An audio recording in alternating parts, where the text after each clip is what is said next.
गेल्या काही दिवसांपासून पुणे जिल्हा तसेच घाटमाता परिसरामध्ये पावसाने तुफान बॅटिंग सुरू केली होती। मात्र काल रात्रीपासून या भागात पावसाचा जोर थोडा मंदावला असल्याचं पाहायला मिळतंय। त्यासोबतच पुण्यातील खडकवासला धरण हे ओव्हरफ्लो झालं असून खडकवासलामधून सध्या 28,000 क्युसेक्सने विसर्ग हा मुठा नदीत सुरू आहे। पावसाचा जोर ओसरल्यामुळे धरणात येणाऱ्या पाण्याच्या अवकेतही आता घट झालेली आहे।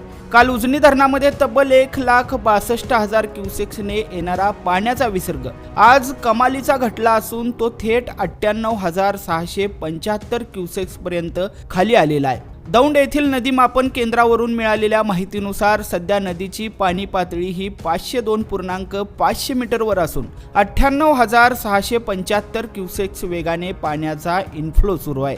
पाण्याचा हा विसर्ग कालच्या तुलनेत कमी असला तरी उजनी धरणातील जलसाठ्यात मात्र सातत्याने चांगली वाढ होतीये। सध्याच्या ताज्या आकडेवारीनुसार धरणातील एकूण उपयुक्त जलसाठा म्हणजेच लाईव्ह स्टोरेज हे 125.6 दशलक्ष घनमीटरवर पोहोचलंय। म्हणजेच हा साठा 4.42 TMC इतका झाला असून धरणाची एकूण टक्केवारी आता +8.24% झाली आहे। जरी पावसाचा वेग आणि पाण्याचा विसर्ग कालच्या तुलनेत कमी असला तरी आवक अजूनही मोठी असल्यामुळे प्रशासनाने नदीकाठच्या गावांना दिलेल्या सतर्कतेचा इशारा कायम ठेवला असून परिस्थितीवर पूर्णपणे नियंत्रण ठेवलं जात आहे।